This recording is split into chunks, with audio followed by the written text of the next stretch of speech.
ശ്രീത്ര medical സെന്ററിലെ യോഗത്തിന് ശേഷം കേന്ദ്രമന്ത്രി സുരേഷ് ഗോപി സംസാരിക്കും. ഉറപ്പായിട്ടും ഇത് വളരെ എളുപ്പത്തിൽ റിസോൾവ് ചെയ്യാവുന്ന ഇഷ്യൂസ് ആയിരുന്നു. അതിനെ സംബന്ധിച്ച് അല്ല, അതൊക്കെ ടെക്നിക്കലായിട്ടുള്ള കാര്യങ്ങളാണ് അവർ ചെയ്യും.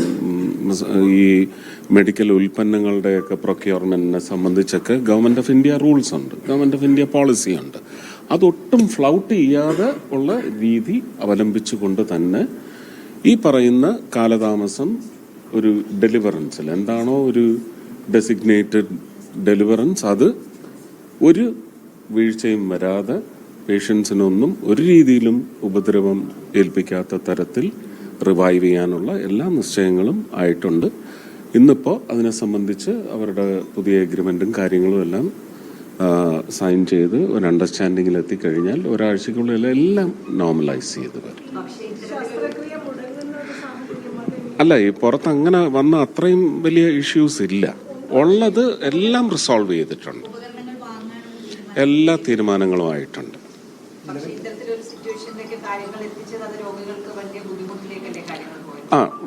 ബുദ്ധിമുട്ടുണ്ടായിട്ടുണ്ട്. പക്ഷെ അത് എല്ലാവരും ഒത്തൊരുമിച്ചാണ് നിൽക്കുന്നത്. പക്ഷെ അതിനകത്ത് ഈ പറയുന്ന ഒരു നമുക്ക് നിയമങ്ങൾ തെറ്റിക്കാനൊക്കത്തില്ല. അത് പിന്നെ വലിയ കറപ്ഷനിലേക്ക് പോകും. ആ കറപ്ഷനും നിങ്ങൾക്ക് വിഷയമല്ലേ, ജനങ്ങളെയും അത് ബാധിക്കുന്നതല്ലേ. അപ്പോൾ ആ കറപ്ഷൻ ഫ്രീ റെസൊല്യൂഷൻ അത് ഇന്ന് ഉണ്ടായിട്ടുണ്ട്. അല്ല, അതൊക്കെ വിമർശനങ്ങളാണ്. ഇത് ഒരു ഇന്ത്യൻ സ്റ്റാൻഡേർഡ്സിൽ നമുക്ക് അതിനകത്ത് തന്നെ ഒരുപാട് വേരിയൻസ് ഉണ്ടല്ലോ.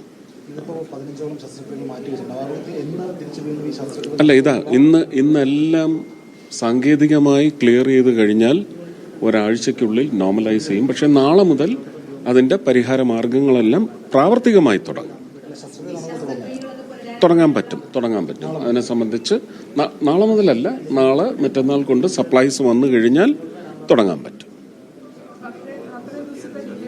അത്രയേ ഉള്ളൂ. അല്ല, അത് ഒക്കെ അതിന്റെ ക്രമത്തിൽ വരുന്നുണ്ട്. ഇപ്പം കേന്ദ്രത്തിന്റെ ഫണ്ടിങ്ങിൽ തന്നെയല്ലേ ഈ പുതിയ കോംപ്ലക്സും ഒക്കെ വന്നിട്ടുള്ളത്.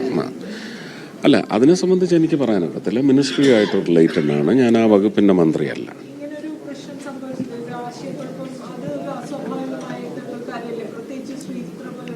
അങ്ങനെ അതുമൊക്കെ ചർച്ച ചെയ്തു. അതിനെ സംബന്ധിച്ചൊക്കെ ഒരു കോഡ് ഓഫ് കോണ്ടക്റ്റ് ഒക്കെ അവർ ഒന്ന് റീവാമ്പ് ചെയ്യുന്നുണ്ട്. ഞാൻ സത്യത്തിൽ ഒരു ലേസൺ മിനിസ്റ്ററായിട്ടാണ് വന്നിട്ടുള്ളത്. അപ്പോൾ എല്ലാ വിഷയങ്ങളുടെയും ഒരു റിപ്പോർട്ട് ഇപ്പം തന്നെ തയ്യാറാവും.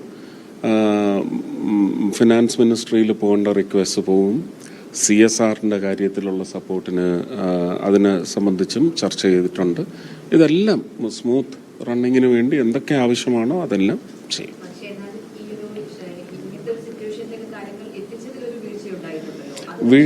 വീഴ്ചകൾ ഉണ്ടാവും. എവിടെയാണ് വീഴ്ചകൾ ഉണ്ടാകുന്നത്?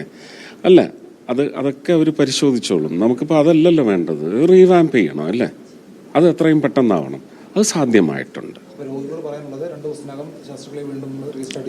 റീസ്റ്റാർട്ട് ചെയ്യും. അത് ഹോസ്പിറ്റലിൽ നിന്ന് അതിനുള്ള റിലീസ് വരും, ഒഫീഷ്യൽ റിലീസ് വരും.